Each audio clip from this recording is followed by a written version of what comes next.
Joker সেজে সেনাপতির হাত থেকে ঋতুজাকে বাঁচালো কম্পাস। হ্যাঁ বন্ধুরা, এমনটাই দেখা যাবে।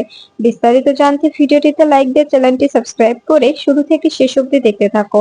গল্পের শুরুতেই দেখা যাবে ঋতুজা আশ্রমে এসে বাচ্চাদের সঙ্গে মজা করতে থাকে। এদিকে সেনাপতি ঋতুজাকে টার্গেট করতে থাকে আর বলতে থাকে, সেটা আপনাকে আপনাকে এখানে শেষ করে দেওয়া হবে। আপনি কি ভেবেছেন আপনি এখান থেকে বেঁচে ফিরতে পারবেন? কিছুতেই না। এখান থেকে আপনার লাশ বেরোবে। আপনি কিছুতেই এখান থেকে জীবিত বেরোতে পারবেন না। সেই ব্যবস্থাটা করব আমি। এই ব্যবস্থা আমি যদি না করতে পারি, তবে আমার নাম সেনাপতি নয়। এই কথাটা মাথায় রাখবেন। এই বলে একটি ইনজেকশন বের করে হাতে হাতে দেখতে থাকে আর বলতে থাকে, এই ইনজেকশনটা যদি একবার আপনার শরীরে প্রয়োগ করা হয়, তবে আপনি আর কখনোই কখনোই উঠে দাঁড়াতে পারবেন না। আপনাকে লাশ হয়ে যাবেন, একদম লাশ বানিয়ে আপনার ছেলেমেয়েরা আপনাকে এখান থেকে নিয়ে যাবে। কিছুতে এখান থেকে আপনাকে আর জীবিত নিতে পারবে না। তখন তখন দেখা যায় ঋতুজা বাচ্চাদের সঙ্গে মজা করতে থাকে। এরপরে সেনাপতি বলতে থাকে, আমি সুযোগ পেলে আপনার শরীরে এই বিষটা প্রয়োগ করে দেব। বিষটা প্রয়োগ করলে আপনার আপনার ভবলীলা সাঙ্গ। আপনাকে আর কিছুতেই জীবিত পাবে না আপনার বাড়ির লোকজন। এরপরে ঋতুজাকে বাচ্চারা টেনে টেনে স্টেজে নিয়ে এলে তখনই সুযোগ পেয়ে যায় সেনাপতি। এরপরে দেখা যায় বাচ্চাদের দলে ঢুকে যায় সেনাপতি। সেখানে ঢুকে ইনজেক্টর রেডি করে ঋতুজার শরীরে প্রয়োগ করার জন্য ঋতুজার পেছনে গিয়ে দাঁড়ায়। আর সেখানে দাঁড়িয়ে ইনজেকশনটা তাক করে ঋতুজার দিকে। ঠিক তখনই দেখা যায়, যখনই সেনাপতি ঋতুজার শরীরে ইনজেক্টর প্রয়োগ করবে, ঠিক তখনই সেনাপতির হাত ধরে ফেলে কম্পাস। কম্পাস সেনাপতির হাত ধরে ফেলেই সেনাপতি অবাক হয়ে যায়। সেনাপতি মনে মনে বলতে থাকে, এ কিভাবে আমার হাতটা ধরছে? ও তো দেখছি জোকার সেজেছে, কিন্তু কিন্তু কে এ? এরপরে ঋতুজা সহ সবাই থমকে যায়। ঋতুজা বলতে থাকে, এসব কি হয়ে গেল? তখনই তখনই দেখা যায় কম্পাস সেনাপতির সঙ্গে ধস্তাধস্তি করতে থাকলে তখন সেনাপতি অনেক ভয় পেয়ে যায়। সেনাপতি কম্পাসকে ধাক্কা দিয়ে সরিয়ে দিয়ে সেখান থেকে পালিয়ে যাওয়ার চেষ্টা করে। তখন সেনাপতি শক্ত করে সেনাপতির হাত শক্ত করে ধরে ফেলে আর বলতে থাকে, আপনি আপনি কি ভেবেছেন এখানে এখানে অনুষ্ঠানের মধ্যে আপনি ওনাকে মারবেন? কিছুতেই মারতে পারবেন না। এটা আশ্রমের একটি দেবী। উনি হচ্ছেন আশ্রমের দেবী। আমাদের আশ্রমের বাচ্চাদের জন্য উনি যা যা করে এসেছেন, আপনি তাকে মারবেন? কিছুতেই পারবেন না। এই বলে দেখা যায় সেনাপতির হাত আরো শক্ত করে ধরে বলতে থাকে, আপনাকে পুলিশে দেওয়া হবে। আপনি এখানে ওনাকে কেন মারতে এসেছেন, কে পাঠিয়েছে আপনাকে, সবটাই আপনার মুখ থেকে শোনা হবে। ঠিক তখনই দেখা যায় সেনাপতি কম্পাসকে ধাক্কা দিয়ে সেখান থেকে দৌড়ে পালিয়ে যায়। এরপরে রুদ্র ঋতুজাকে জড়িয়ে ধরে বলতে থাকে, মা তুমি একদম চিন্তা করবে না, একদম ভয় পাবে না। তোমার তোমার কিচ্ছু হবে না, সবকিছু ঠিকঠাক হয়ে যাবে। তখনই ঋতুজা বলতে থাকে, এসব কি হচ্ছে? এসব আমি বুঝতে পারছি না। এরপরে দেখা যায় কম্পাস গাড়িতে এসে বিহানকে বলতে থাকে, বিহান স্যার, আমাদের কিন্তু সবকিছু একদম একদম ঠিকঠাক ভাবে চালিয়ে যেতে হবে। তা না হলে যদি কেউ ধরে ফেলে আমার ছদ্মবেশটা, তবে কিন্তু ঝামেলায় পড়ে যাব। আমি যে কম্পাস, এটা কিন্তু এখনো কেউ বুঝতে পারেনি। তাই আমাকে এভাবে আড়ালেই থাকতে হবে। কেউ যেন কোনোভাবে বুঝতে না পারে যে আমি কম্পাস। আর যদি বুঝতে পেরে যায়, তবে কিন্তু আমাদের প্ল্যানটা পুরোটাই অসম্পূর্ণ থেকে যাবে। আমাদের অসম্পূর্ণ থাকতে দিলে হবে না। তখন বিহান বলতে থাকে, ঠিক বলেছো কম্পাস, তুমি একদম ঠিক বলেছো। আমাদের প্ল্যানটা অসম্পূর্ণ রাখা যাবে না। এদিকে দেখা যায় ঋতুজা বাচ্চাদের সঙ্গে মজা করছে। বাচ্চাদের বলছে, এমা তোমরা সবাই শাড়ি পরেছো? তখন বাচ্চারা বলতে থাকে, হ্যাঁ ম্যাম, আপনি আসবেন বলে আমরা সবাই আপনাকে আপনাকে সারপ্রাইজ দেওয়ার জন্য শাড়ি পরে রেডি হয়েছি। আমরা সবাই আপনাকে সম্বর্ধনা জানাবো। তখন দেখা যায় ঋতুজা কথা শুনে খুশি হয়ে যায়। তখনই অনাথ আশ্রমের কর্তৃপক্ষ বলতে থাকে, ম্যাম, আপনি যে আমাদের অনাথ আশ্রমটা কিভাবে চালাচ্ছেন, আপনি যে আমাদের অনাথ আশ্রমটার জন্য কত কিছু করছেন, আমরা এই ঋণ কখনো শোধ করতে পারবো না। আপনাকে বলে বোঝাতে পারবো না আপনি আমাদের জন্য কতটা ভগবান হয়ে দাঁড়িয়েছেন। এই বাচ্চাগুলোর মুখে অন্ন তুলে দিচ্ছেন, এই বাচ্চাগুলোর ভরণ পোষণ আপনি দিচ্ছেন। আমরা আপনাকে কখনো কখনো ভুলতে পারবো না। এদিকে সেনাপতি আড়াল থেকে সবটা দেখছে আর বলছে, আমি আমি তোমাকে ছাড়বো না ঋতুজা, আমি তোমাকে ছাড়বো না। তোমরা তোমরা আমার মাকে যেভাবে যেভাবে কষ্ট দিয়েছো, আমি তোমাদের কিছুতেই ছাড়বো না। ঠিক তখনই মুক্তি সেনাপতিকে টেনে একটি ফাঁকা জায়গায় নিয়ে আসে আর মুক্তি বলতে থাকে, সেনাপতি, তোর আমার উপর রাগ হয় না? বল, তুই তুই তোর আমার উপরে ঘৃণা হয় না যে তোর মা তোকে দিয়ে বাজে বাজে কাজ করায়, খারাপ কাজ করায়? তখন সেনাপতি বলতে থাকে, না মা, আমার তোমার উপরে কখনোই ঘৃণা হয় না। কেন ঘৃণা হবে? আমি তো জানি যে তুমি আমাকে কত কষ্ট করে মানুষ করেছো। তোমাকে তোমাকে কেউ মূল্য দেয়নি, বরং ঘৃণা হয় ওই লোকদের উপরে যারা তোমাকে অসম্মান করেছে, যারা তোমাকে কষ্ট দিয়েছে। তাদেরকে আমি কিছুতেই ছাড়বো না। ওই অখিলেশ চৌধুরী তোমাকে তোমাকে যেভাবে ছুঁড়ে ফেলেছে, অখিলেশ চৌধুরীর পরিবারকে আমি একদম ধ্বংস করে দেব। এই যে এই ইনজেক্টটা একবার ঋতুজা চৌধুরীর শরীরে প্রবেশ করাতে পারলেই এই ঋতুজা চৌধুরীর ভবলীলা সাঙ্গ হয়ে যাবে। এই কথা শুনে তখন তখন দেখা যায় মুক্তি বলতে থাকে, একদম একদম কিন্তু ধরা পড়লে চলবে না। ওটা ওটা ঋতুজার শরীরে পুশ করবি, ওখান থেকে বেরিয়ে যাবি। কথাটা মাথায় থাকবে। আমি এখানেই থাকবো, সময় বুঝে তোকে গাড়িতে তুলে নেব।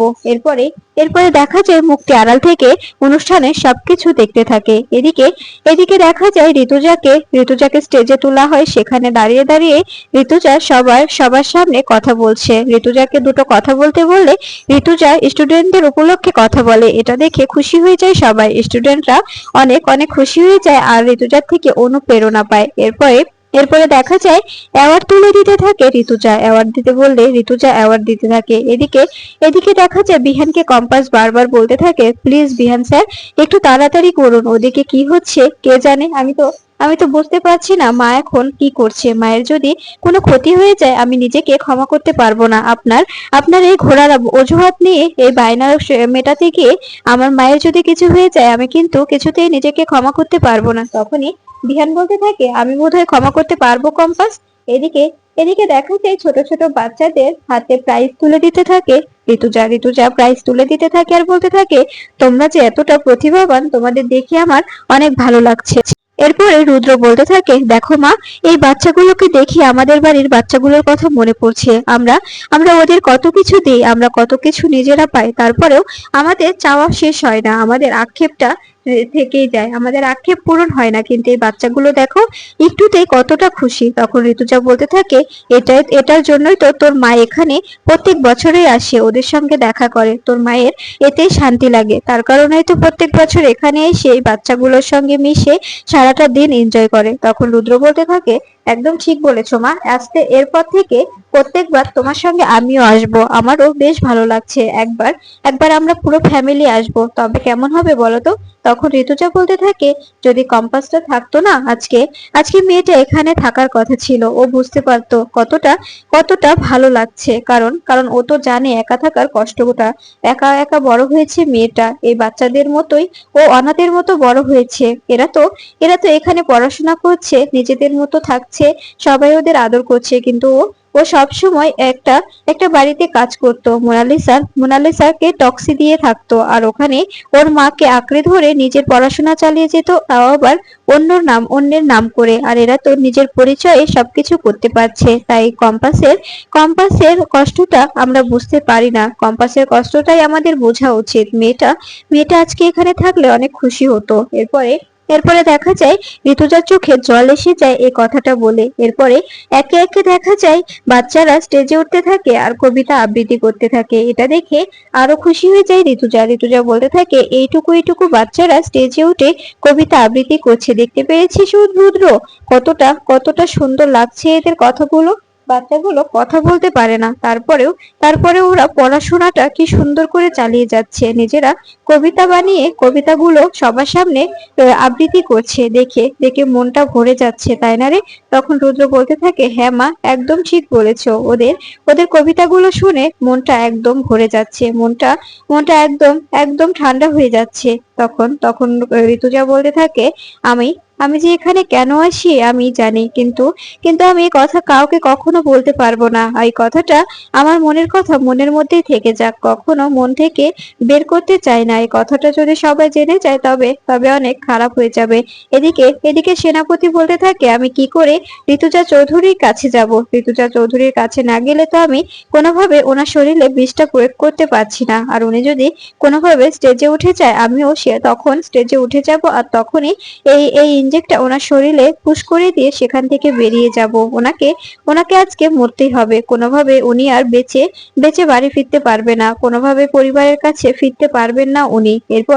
এরপরে দেখা যায় নৃত্য পরিবেশন করতে থাকে আশ্রমের মেয়েরা। তখন এটা দেখে ঋতুজা আরো খুশি হয়ে যায় আর বলতে থাকে, দেখেছিস রুদ্র, কত সুন্দর করে নাচ গান করছে ওরা। এটুকু এটুকু বাচ্চারা কত সুন্দর শাড়ি পরে নিজেদের কন্ট্রোল করছে। আর আমাদের বাড়ির মেয়েরা একে সবাই সবাই শুধু শর্ট ড্রেস এগুলোই এগুলোই পরে থাকে, শাড়ি পরতে কেউ পারে না। শাড়ি পরতে নাকি ওদের ওদের গায়ে বাঁধে। আর দেখেছিস এটুকু মেয়েরা শাড়ি পরে কি সুন্দর স্টেজের উপর নাচছে।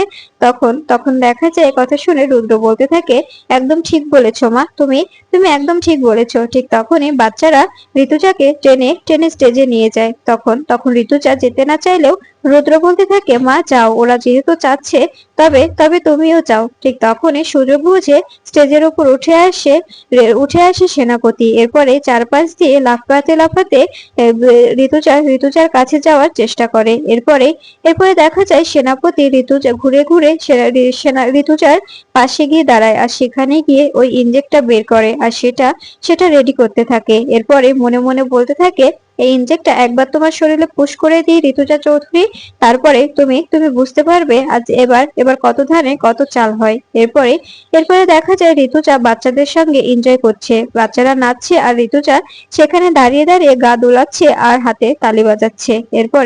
এরপরে দেখা যায় সেনাপতি ঋতুজার শরীরে বিষটা প্রয়োগ করবে। ঠিক তখনই দেখা যায় সেনাপতির হাতটা ধরে ফেলে আড়াল থেকে অন্য একটি জোকার। এটা দেখে অবাক হয়ে যায় সেনাপতি। ঠিক তখনই কম্পাস কম্পাস জোকার সেজে সেনাপতির সামনে এসে দাঁড়ায়। তখন সেনাপতি মনে মনে বলতে থাকে, এই জোকারটা আবার কে? এ কেন কেন এখানে এখানে আমাকে বাধা দিতে এসেছে? এ কি বুঝতে পেরে গেছে যে আমি ঋতুজা চৌধুরীকে মারতে চাই? তখন তখন দেখা যায় অবাক হয়ে তাকিয়ে থাকে সেনাপতি মনে মনে বলতে থাকে, সত্যি তো, এই এই এই কে?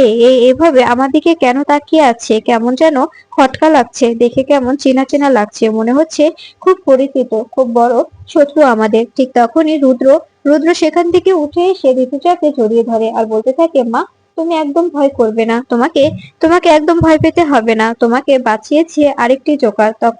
তখনই দেখা যায় আশ্রম কর্তৃপক্ষের লোকজন বলতে থাকে, এসব কি হচ্ছে আশ্রমেতে কখনো এরকম হয় না।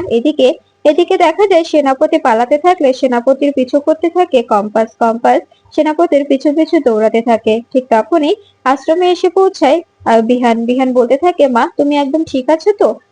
তখন দেখা যায় বিহানকে রুদ্র বলতে থাকে, কি ব্যাপার বিহান, তুই এভাবে ডাইভ করে কেন এসেছিস? তোর তো মেন্টাল কন্ডিশন ভালো না, তোর যদি কিছু হয়ে যেত? তখনই বিহান বলতে থাকে, আসলে আমি একা আসিনি, আমি ড্রাইভ করিনি রে বাবা, আমি আমি মুক্তিবাসীর ড্রাইভার ত্রিলোচন আছে না, ওকে ওকে সঙ্গে নিয়ে এসেছি, ওই ড্রাইভ করেছে। বাড়িতে ফোন করলাম, শুনলাম যে তুমি নাকি আশ্রমে এসেছো, মনটা মনটা কেমন খুঁতখুত করতে লাগলো, তাই তাই এখানে চলে এলাম। আর আমার আমার আমার সেই খুঁতখুঁতানিটাই ঠিক হয়ে গেল, আমার ধারণাই ঠিক হয়ে গেল যে এদিকে এদিকে তুমি কোনো বিপদে পড়েছো। তখন তখন ঋতুজা বলতে থাকে, এসব কি হচ্ছে, আমি তো কিছুই বুঝতে পারছি না। তখন বিহান দেখা যায় আশ্রমের কর্তৃপক্ষদের সঙ্গে ঝামেলা করতে থাকে। তখনই ঋতুজা বলতে থাকে, প্লিজ বেটা, ওদের সঙ্গে এরকম করিস না, ওরা কি করে জানবে? ওরা ওরা তো এটা ভাড়া করে নিয়ে আসে, উনি যে জোকা সেজে এসেছেন সেটা ওনারা কি করে জানবেন? তখন তখন দেখা যায় আশ্রমের লোকজন বলতে থাকে, সত্যি বাবা, বিশ্বাস করো, প্রত্যেক বছরই আমাদের আমাদের এখানে ম্যাম আসে, আর কোনো বছর তো এরকম কিছু হয়নি। এবার নিশ্চয়ই কিছু হয়েছে, যার কারণে ওই লোকটা এখানে এসেছিল ঋতুজা দেবীকে মারতে, কিন্তু পারেনি তো বাবা। কিন্তু আমাদের আমাদের নামে বেকার দোষ ছড়িও না। তখন তখন দেখা যায় এদিকে কম্পাস সেনাপতির পিছু পিছু দৌড়াতে থাকে। তখন সেনাপতি ভয় পেতে থাকে আর দৌড়াতে থাকে। মনে মনে বলতে থাকে, কে এভাবে আমার পিছু কেন ধরলো, এখনো ছাড়ছে না যে। এদিকে দেখা যায় বিহান ও রুদ্র ঋতুজাকে নিয়ে বাইরে আসে। গাড়ির সামনে এসে ত্রিলোচনকে খুঁজতে থাকে, কিন্তু কিন্তু ত্রিলোচনকে কোথাও পায় না। ঠিক তখনই ত্রিলোচন বাবু এসে বলতে থাকে, কি ব্যাপার, আপনারা এক্ষুনি চলে যাবেন? তখনই দেখা যায় সেনাপতি ত্রিলোচনকে দেখে অবাক হয়ে যায় আর মনে মনে বলতে থাকে, এখানে ওই ত্রিলোচন, আমাকে জানতেই হবে এই ত্রিলোচনটা আসলে কে, আর ওর টিকিটি গুষ্টি আমাকে খুঁজে বের করতে হবে। তা না হলে কেমন যেন খটকা আমার মন থেকে যাচ্ছে না, মনে হচ্ছে কোনো না কোনো রহস্য আছে। এই রহস্যর উদ্ঘাটন আমাকে করতেই হবে, তা না হলে বিপদ সামনে আরো ওত পেতে আছে। কোনোভাবে আমরা ওই চৌধুরী বাড়ির ক্ষতি করতে পারবো না। যদি যদি কম্পাস বেঁচে থাকে তবে কোনোভাবেই সম্ভব হবে না।